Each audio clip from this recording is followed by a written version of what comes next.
everyone. Welcome to today's episode of the Big Donch Show. Today, we'll be talking about 76ers getting embarrassed once again, John Morant getting suspended, boxing, the NBA playoffs, and a whole lot more. Just a reminder to like the Big Donch Show on Spotify and to subscribe to my YouTube, Big Donch. So I'm glad to be back. Okay, took a while off, just finishing up with school. So I'm glad to be back doing this. What I love, of course.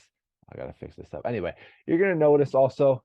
Well, actually, no, forget that. Forget that. Either way, I don't have my mic. Okay, I didn't really unpack all of my stuff, so I'm gonna just use headphones today. So voice quality might be bad, but hey, we're still gonna have a fun show nonetheless. So let's start off with the NFL, like always. Not much happening besides, of course, the NFL schedule release.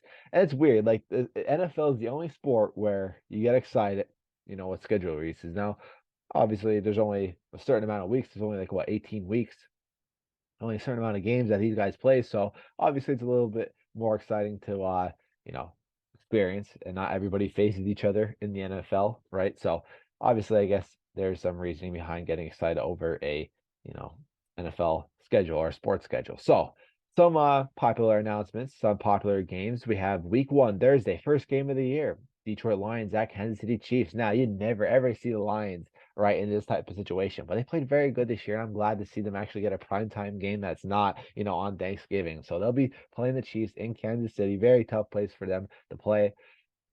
I'd say this matchup goes 60-40 in Chiefs' favor, right? I mean, Lions are a solid team.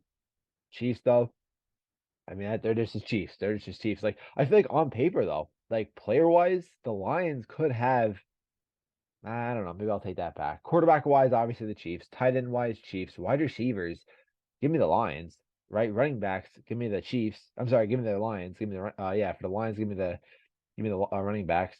Offensive line, I'll lean more towards the Chiefs. Defense, two bad defenses, but I'll still lean towards the Chiefs. Coaching, Chiefs. Fans, Chiefs, right? So it's leaning in the Chiefs' favor, but still a very good matchup. I'm happy for the Lions that they actually have, a chance to play in a primetime game other than the uh of the Thanksgiving. Also on week 1, Monday, we have Buffalo Bills versus New York Jets. Well, no, once again with the Jets, never think we'd see them, with a big matchup like that. But Aaron Rodgers comes. Jets were obviously very good last year. Not very good, but they were a lot better than they were in the past 10 years. So Aaron Rodgers comes. They're a Super Bowl contender now. So obviously that's going to be good for them. Week 5, Sunday, October 8th. This is just off of NFL website. Dallas Cowboys at San Francisco 49ers. Good matchup, but I wouldn't say it's one of the biggest. We have the Super Bowl rematch then, week 11, Monday in Kansas City, November 20th, Eagles versus Kansas City Chiefs. Week 12, it's a Friday, so Black Friday, first Black Friday game. Dolphins at Jets, 3 o'clock. 3 o'clock time, that's weird. Sunday, we have the December 3rd, 49ers versus the Eagles. Christmas Day, which is on a Monday this year, Raiders and Chiefs. Then we have the Giants and Eagles. Then on New Year's Eve, we have the Bengals and Chiefs. International games this year, Falcons and Jaguars, Jaguars and Bills, Ravens and Titans, Dolphins and Chiefs. So I feel like and Colts and Patriots. So I feel like the best matchup here could be the Jaguars and Bills or the Dolphins and Chiefs. Jaguars play there because their owner had some ties in London, so that's pretty cool. But Thanksgiving games this year. I know the Cowboys and Commanders are playing. Let's see the NFL Thanksgiving games 2023. The Lions and Packers, they play every Thanksgiving Day. Like I said, they actually have a chance to win this time, thankfully, right? And the Washington Commanders and the Dallas Cowboys, that's always in Dallas for those. And then 49ers and Seahawks to end the night. That's a schedule release. Steelers, we open up the season against the 49ers at home, first time in a while. The last time they actually opened up at home, I'm pretty sure it was 2014. I was at that game. That was my first ever Steelers game. They played the Browns. They won off a late game field goal. I think the score was maybe 30-27 or 27-24. They won by a field goal though. Time running out. That's when Antonio Brown did that Spartan kick or whatever to the Browns punter. I was at that game. That's pretty cool. My first ever Steelers game. Won't be my last. I've been to maybe Jets, Browns, Seahawks, Bengals. Hey, I've been to 4 Steeler games so far. Love it every single time. They're 2-2 though when I go there. So they beat the Browns, they beat the Jets, then they lost to the Seahawks. That was the game that Ben Roethlisberger injured his elbow. Then they lost to see then play the Bengals, not this past year, but the previous year. They lost. That was a home, not a home opener, but it was their home game. And then I saw a Saints versus Panthers game this past year while I was down in New Orleans. I just saw it for fun. I mean, both teams were out of playoff contention. It was a snooze fest, but still pretty cool. That was also a game that the Panthers actually defeated the Saints by a late game field goal, actually, too. So pretty cool. 2 games decided on a field goal I went to. Moving on to basketball. Okay. Big news for the day. Obviously, if you've been watching my shows before, right, real quick, I get bad allergies, so I apologize. That's that's the news. Obviously, you've been watching me for a while. I have bad allergies, unfortunately. But basketball, 76ers getting embarrassed, losing to the Celtics in game 7. I knew once we lost game 6 that Celtics, we were going to get killed by the Celtics. I knew that. I knew that we had no chance beating the Celtics in Boston once we lost game 6. And it's unfortunate. It's the same stuff every year. Why even bother? Like I said, I genuinely lost hope once we lost game 6. I knew we had zero shot winning game 7. I turned the game off halfway, went to the Phillies game. We ended up losing, so that didn't do good. Tough day for Philly yesterday, but absolutely embarrassing. That brings up the question now. Now what? Fire Doc. I mean, whether it's his fault or not, he's obviously just not working. You have Harden and Embiid. Embiid just won MVP, which we'll talk about later if it really was deserving. We got to do something with Harden. He says he wants to go back to Houston Rockets. Let him. I mean, he obviously does not want to ring. He can't win with Embiid, a better team with the Sixers. I don't know what's he expecting out of the Rockets, but I think it's time for go away with Harden. He has his moments. He was very inconsistent this year. I think game 1 against the Celtics, we didn't have Embiid. He dropped 40 something. He went off. He was very just inconsistent. When he had good games, he had very good games. It was like prime 2016, 2017 James Harden. And in other games like yesterday, just absolutely embarrassing. Brings up another question. Is Joel Embiid that good? A lot of his game, and this is as a Sixers fan, been a Sixers fan my whole life. Okay. A lot of Embiid's game is getting to the free throw line, right? He draws a lot of fouls. Now listen, that's a part of basketball. However, it's game 7. You're on the road. You got to win a big game. He can't seem to get the job done. He just can't seem to get the job done. Me personally, I've been saying this even before Joel Embiid won the MVP and right after it also. I think that he's just not the best player in the league. He did not have the best year. I mean, yeah, he led the league in scoring, but if you really watch, like, forget the stats, watch the games. He's like, watch his game versus Nikola Jokic. Jokic is the most valuable player in the NBA. I mean, a team with the Nuggets, which is a lot worse than the Sixers. Okay, the record wise, no, but player wise, Sixers have a better team. Jokic took that team to the playoffs, first seed, and he's dropping almost a triple double as a center. Jokic is a better player than Embiid. I'll say that always as a Sixers fan. Believe me, I'll always say that. It just is what it is. But I guess the media didn't want to give, Jokic. Media basically gave Embiid this MVP. Jokic had the better season. He was the most valuable player. They still don't want to give him 3 times in a row, I feel like. Either way, I like Embiid. I'm just can't get. I don't know. I don't even want to think about restarting, and rebuilding because we did that. We did that over the past couple of years. We were supposed to win. We got up that terrible buzzer beater again. Well, terrible for us, great for the Raptors, and the great shot by Kawhi. That buzzer beater, right? We lost to the Hawks in the one year with Ben Simmons just absolutely choking. We lost to the Celtics before in the playoffs. We lost to them yesterday. It's just we can't make it to the Eastern Conference Finals, let alone make it to the finals. And this is a team that should be, right? It's just embarrassing. I don't know. I don't know. We got to fire Doc though, and we got to do something hard. And Embiid, he's our best player, one of the best Sixers players that been in the league, been in the Sixers for a while. All right. I mean, he's been our best Sixers player since Allen Iverson, right? I mean, obviously the last Sixers player to win MVP was Allen Iverson. So I don't know. It's just embarrassing. I was, what's it saying? Not surprised, just disappointed, or not disappointed. I don't know. It's just same stuff every year, and I don't see us getting better next year, right? I mean, we have to. I don't know who we could go after. Maybe the Bucks former coach. I don't want to get anybody new. I want somebody with experience, but at the same time, Doc Rivers had experience. He's a former NBA champion. I mean, he had some success with the Clippers. What was it like? He lost like 10 game 7s. It's just not good. He's just not not the coach that we need in Philadelphia. We should be expecting is, getting fired soon. That's all I have to say. Another news in the NBA, John Morant just being dumb, flashing a gun on Instagram Live or whatever. He's suspended now from the Grizzlies. It's weird. This is off ESPN. Memphis Grizzlies have suspended John Morant from all team activities after a video showing the star guard holding a gun began circulating on social media Saturday night. The Grizzlies announced the suspension, which is pending a league review. Okay. 2 months after the NBA suspended Morant over a similar incident.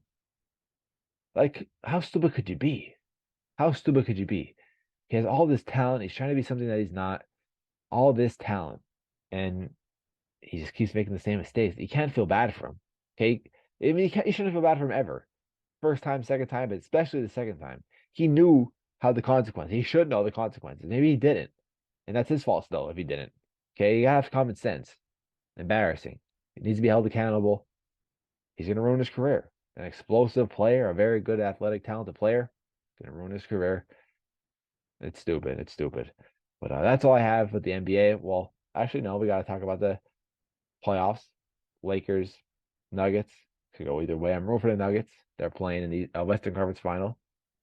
Then the Eastern Conference Final, we have the Heat and Celtics, which I think the Celtics will pull away, but who knows with Jimmy Butler and the Heat. They surprise us every single year in the playoffs. So yeah. Heat defeated the Knicks 4-2. Boston's beating the Sixers 4-3. Nuggets defeating Phoenix 4-2. Lakers defeating the Nuggets. I'm sorry, the Warriors 4-2. So that's the NBA. Going to baseball now. Phillies. They're at 2020 right now. They just lost to the Rockies yesterday 4-0. Like I said, turn the channel from the Sixers game. Put the Rockies on. We won the first 2 games. We won the first game against the Rockies 6-3. We were on a little win streak, right? We were on a 1, 2, 3, 4, 5 game win streak. We lost that yesterday. Aaron Nola was on the mound. Bryce Harper got ejected. Just a weird game, And Nola, this is supposed to be his big prove it year. And he's not proving it right. Not proving it right. I mean, it's hard to pick out our best pitcher. We're playing the Giants today in San Francisco. Let's see the Giants record quick. I don't know who's on the mound. Should be Wheeler. No, it's Billy Falter. Oh, geez. Yeah, Falter's 0-6. Here's what we need to have. Carl Schwarber to step up. He's batting 178, 9 home runs. It's either a home run or a bust with him. 18 RBIs. Batting average on Nick Castellanos. He's having himself a great year so far, both offensively and defensively. He's batting 316, 365 OBP, and 503 slug. Runs batted in for Alec Boehm. He's 28 RBI so far. 4 home runs. He had a home run yesterday. 270. It was either yesterday or the day before. I forget which one. He had a home run in the Rocky series, though. Matchup predictor. Geez, Giants are projected to win 60%. Giants are sitting at 17-23. So they're now struggling this year, right? Well, no. The Rays. Pretty sure the Rays are in the NL. Oh, this is embarrassing. This is embarrassing. No, the Rays are in the AL. Tampa Bay, because I'm trying to think. Yeah, they are in the AL because literally the Phillies played them in the World Series.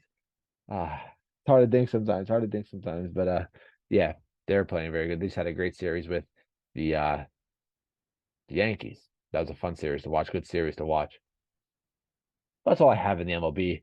I mean, I watched the Cardinals and Red Sox yesterday on ESPN. They have an okay broadcast. I like when they do the mic'd up while the guys are playing. They're pretty cool. Either in the dugout or actually on the field, which is pretty cool. The Cardinals, though, destroyed them. I watched Arenado hit a home run over the big green wall. Forget the big green monster. And Arenado's crazy. He's crazy. A good fielder. Definitely the best third baseman in the league. At least defensive wise. And then, yeah, that's all I have for the Phillies. Go on the fighting now. Oh, another thing to know with the MLB with that game was Lars Nootbaar. It was a pretty cool video of him with his mom, which is pretty nice on Mother's Day. So yeah, happy Mother's Day to all the mothers. I doubt any mothers are watching, but still. Fighting now, boxing. Rolly gets a stupid win over Barroso on Saturday. Barroso was fine. I mean, he was gonna get gassed out. He's probably going to get stopped. Hey, he probably could have, but you can't just probably could have and just think stop. I mean, who knows? Comebacks happen all the time. For the WBA 140-pound title, so super lightweight.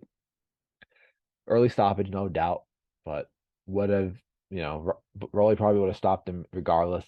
Either way, soft stop. Now that brings us the question now. Rolly versus Ryan for 140. That's obviously the news coming around. Ryan's going to move up. He fired his coach, Gooston, which I think that was the right decision. I don't know who he's going to go after now. Coaching. I think him under the Canelo team would be great. Because he needs people who are not yes men. He needs somebody. He needs a coach who, he needs to join a gym where Ryan is not their best fighter. Obviously, Canelo will be the best fighter if he goes under Reynoso. So he needs to. He just can't have any yes men. He needs to be disciplined. I root for Ryan. I do because he just seems like a good guy. I mean, he just seems like a good kid. Kid, he's older than me, but he just seems like a good guy, like a good, just a talented athlete. However, I don't want to see him fail, right? I mean, he's generally a good dude, but he needs to have, people around him pushing him and, not being a yes man and just, going with what he says. He needs to be pushed hard. He needs to be disciplined. He needs to, really put in work because he could do some damage at 140. He could maybe win a belt. If he faced Rolly, that fight could go either way, right? He needs to actually learn defense and actually rely more on not just his left hook. Probably the best left hook in the game. However, you got to have more than that, as we saw with him and Javante Davis. Got knocked down early in the fight, and then got that liver shot, which can't always prevent liver shots, right? I mean, they're just super weird in boxing, right? But either way, he needs to have better defense. So Rolly versus Ryan, that would be a nice fight to see. I doubt though Ryan, his first fight at 140 is against Rolly Romero for a title shot. I don't think that'd be the best decision for Ryan. I don't know who I don't see Rolly be. I think Rolly's definitely the worst, champion right now at 140. He's not better than Josh Taylor, Teofimo. Obviously, he's not a champion yet. I don't think he's better than Catterall. I don't think he's better than Krogeres. I don't see, Romero beating any of those guys at 140. He'd lose to all those guys. So that's all I have to add on Rolly Romero. Then we saw Janabek. Okay, I don't want to mispronounce his name. He just defeated Butler for the WBO title. I think he's the best middleweight right now. He's the best middleweight right now. He has to fight Charlo. I think that could go his favor. I think he'd absolutely go for undisputed at 160. Now, do I think that he might go up? Yeah, I do. I think he'll go up. He wants to go after Canelo, which that fight could be dangerous, right? He's a dangerous man. I've been watching some of his fights. As you got, over the past couple of years, he's a dangerous fighter. I think he can take over that 160 pound. I'm pretty sure I'll just say that middleweight division. Another note though I want to make with middleweight division, Caleb Plant. I think Caleb Plant should go down. He's 168. He fought Canelo. He fought Benavidez. He knocked out Durrell. However, if you watch those fights with him with Canelo and him and Benavidez, what was the main thing? He lacked number one, conditioning, and two, power. And you need to have power and conditioning to fight and beat guys like Canelo and Beterbiev. He was barely doing damage to Canelo and barely doing damage to Beterbiev. I'm sorry, to Benavidez. But he's very good at defense, no doubt about that. He was landing a lot of punches, but they weren't really doing damage. And that obviously what made him lose against Benavidez and him just getting gassed. A lot of weight. He carries 6 pound or 8 pound difference is huge in boxing. That's more weight you have to carry around for 12 rounds. He's small for a super middleweight to begin with, right? I think he's pretty small for a 168. I think he could definitely make that cut down to 160 and could do some damage. I think he could beat Charlo. I think he could beat this Janabek at 160 though. At 168, if he wants to really make for another title shot, I think he should just bump down to 160.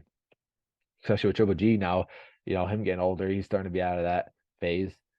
He's starting to get out of that area. But I think Caleb Plant should bump down to 160. He's small for 168, and I think he can do some damage at 160. He's just going to work on power and not getting gassed, and he will be all right. This week, we have Devin Haney versus Lomachenko for the Undisputed Lightweight Championship. I'm excited for this one. It's when it first got made, I had it at 50-50, and for the weeks after that, I had it 50-50. However, now, I always change my mind fight week. I always do. I watched they had the Blood, Sweat, and Tears on Top Rank YouTube, very good. I see the press conferences when the fight starts to wind down, and I start to favor one fighter. And it's always the fighter that I always root against. I always favor the opponent. So last time I was rooting for Ryan Garcia. I had that fight going 50-50. I really didn't know how it was gonna go. Fight week happened. I was leaning like, yeah, Gervonta Davis is gonna win, and he's not just gonna win by, points. He's gonna knock him out, and did that by TKO. Now with Devin Haney and Lomachenko, I just fight 50-50. I was rooting for Loma for a while. Now it's fight week. I think Haney's just too big. He's just a weight bully, and I just don't think Loma has that to beat him. I think it could potentially go down and be like Kambosos, the Kambosos fight, where he just lays absolute whooping on Loma. And I don't want to see that. Age isn't too much of a factor. All right. I mean, what is he, 34, 35? He's obviously closing out of his prime. All right. He might be even be out of his prime. However, he's not too old yet. He can still win off age. Age is not the biggest problem here. It's just the weight. Loma's I had to decide. No, I wouldn't say Loma's small for a lightweight. I think Loma's fine for a lightweight. It's just Devin Haney's big for a lightweight. That's the case. Haney, if he beats Loma, he should bump up to 140. That should be, an easy decision for him. Bump up to 140. He's already undisputed. Had to defended them twice. Once against Kambosos for the second time, and then against Loma. But I don't know. I think Loma's a good size for lightweight. If you look at him, Shakur, Javante Davis. Kambosos, they're all about the same. Like they're good lightweights. They're like natural lightweights. I feel like. However, Haney, and then we saw Ryan Garcia, who he bumped up. They're just weight bullies in that division. They got to move up. I think Haney that's just going to happen. He's just going to lean on Loma. Good defense, not lean on him because Haney's more of a distance fighter. But you know what I'm saying. He's just going to use his weight to his advantage, and I feel like Loma's not going to do much damage. I think he'll end off on points. I don't think it'll be a TKO or a KO. Obviously, they both are soft punchers. However, I think he'll go to points. I mean, it's going to be off of who does the most damage. Loma might land him on might land a lot of punches. However, Haney might do more damage, and that might favor that might go in the judge's favor, more damage. So I don't know. I'm rooting for Loma, but now that it's fight week, if I had to bet money, I'd probably bet money on Haney. That's just me though. But, NHL playoffs are going on. I haven't been following much. Penguins aren't in it. I don't even watch hockey to begin with. When the Penguins are in, I barely follow it. But yeah, NHL playoffs. I guess I'll look up NHL, right? I mean, if I'm going to talk about it, at least talk about the playoffs. I'm going to bring it up, right? Who wins? Stars versus Kraken. So yeah, Game 7, series tied. Kraken and the Stars. They're playing tonight, 8 o'clock. Good for the Kraken. A new franchise. They're doing pretty good so far. Let's take a look at the schedule. Yeah, and ESPN took over hockey big time over like the past year. So Vegas defeated Edmonton 4-2. So what? Are they going to? Is that the Stanley Cup now? So they're in the championship? Oh, they advanced to the West Final. Well, how can I see the scoreboard? Like who's next? Oh, the West Final. Or is it the? I don't even know how hockey works here. Let's do this. NHL playoffs.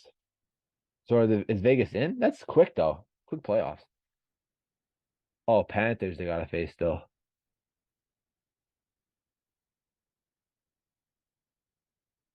I don't even know who's in right now. I want to see a bracket. Here we go. All right, the Hurricanes. So it'll be the Hurricanes and Panthers, and then the Knights and the Stars versus Kraken. So the winner of that. So yeah, same pace as the NBA playoffs. But, hope you guys enjoyed. Sorry, it was a bit of a slow show today. First time back at home, but hope you guys enjoyed. Let me know what you guys think down below. Make sure to, like the Big Dunch Show on Spotify and subscribe to my YouTube, Big Dunch. I'm out, guys. Peace.